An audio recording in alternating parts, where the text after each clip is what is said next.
As we approach the end of 2022, I'm going to tell you the 4 biggest successes I've had in the saltwater aquarium hobby this year, as well as my 3 biggest fails. Now this covers everything from things I've discovered to equipment I've bought, all the way through to lessons I've learned. So without further ado, let's get stuck in. First up is a success in the shape of the Fluval Evo 13.5. Now I'm not saying the system I've got set up is a roaring success, it's only been going 5 months and I've had a few setbacks already, so it's more of a grief tank than a reef tank for now.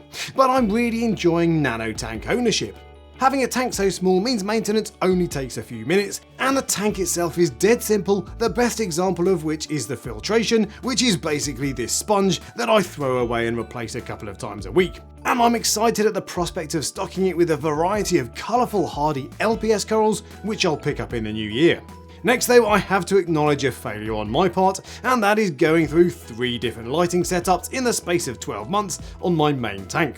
If you've been in the hobby for more than 3 seconds, you will know that corals appreciate stability over pretty much everything else. And I'm generally of the opinion that a successful reef tank owes 80% to the diligence of its keeper and 20% to the equipment he or she chooses. But despite that, I started the year with 2 4-foot Evergrows and 2 small Kessels, moved to a T5 LED hybrid a few months in, and ended up ditching the T5s for more LED strips.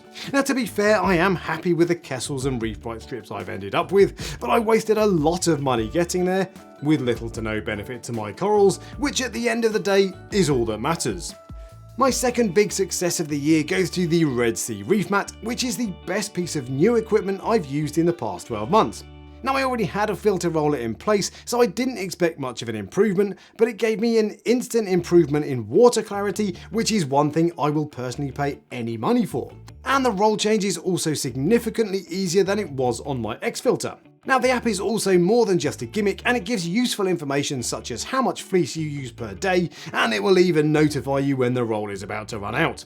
Now to be fair, I was given this for free by Red Sea, but I'm not just saying nice things to please the Red Sea overlords, it really is that good, and a few months ago I bought a second one with my own money to replace the Clarity SK3000 I had on my second tank. Returning to mistakes now, and arguably my biggest mistake of the year was my most simple mistake of all, not keeping an eye on my salinity. Over the course of a few months, I tried to bump my salinity up as it was reading a touch below 35 parts per thousand, which is what I usually aim for. But I didn't test manually, and I just relied on my salinity probe that I hadn't been calibrating. By the time I eventually discovered the error, my salinity had spiked to 38 parts per thousand, which coincided with the loss of a few SPS colonies. The mistake here was firstly the laziness in not calibrating my salinity probe, and secondly trying to fix a problem that didn't exist. And this was a great example of stability of parameters being more important than the actual number.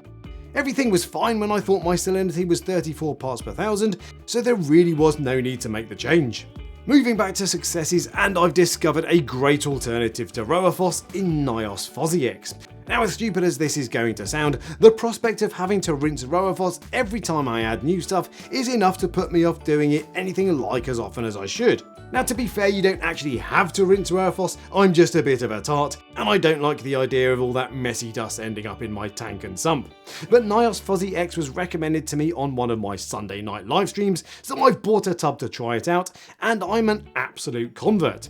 It still gives off a little dust when you rinse it, but nowhere near as much as RoaFos does, and so far it doesn't seem to be any less effective. I've been talking about getting my phosphate down for longer than I care to remember, so now I've removed my only excuse. Maybe 2023 will be the year of 0.03 for the Reef Talk.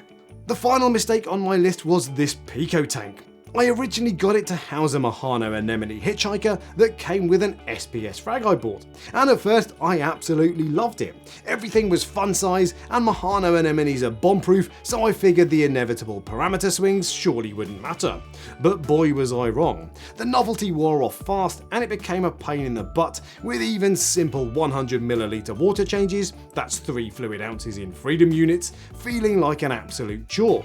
The UK was gripped by the hottest summer in history this year, so the tank temperature swung like a testicle weightlifter's ballsack. And even though it had a tight fitting lid, evaporation was an ongoing battle, which meant salinity was an even bigger problem than temperature. I briefly steeled myself for a second crack at it, but I found myself completely uninspired by this thing, so I ended up putting it in the place it belonged all along. But my biggest success of the year was making the switch to Kalkwasser. I've made a few videos on the subject already, but the long and the short of it is that my pH is now somewhere around the 8.3 mark when it was previously 7.7. And apart from increased growth, the main benefit I've seen is mega SPS polyp extension, which is something that has always escaped me. And while my current lighting setup set me back almost £3,000, Kalkwasser for this tank will cost just £15 a year. So this is a great example of the benefits I've seen from focusing on the health of my corals rather than my own personal desires. And it's got me thinking about my reefing New Year's resolutions, which I'll cover off in another video at the end of the year. Now at the end of my videos, I always say I'd love to hear from you in the comment section, and that goes double for this video, so share your successes and failures of the past 12 months below. And if you enjoyed the video, give me a thumbs up and subscribe for next week, and until next time, happy reefing.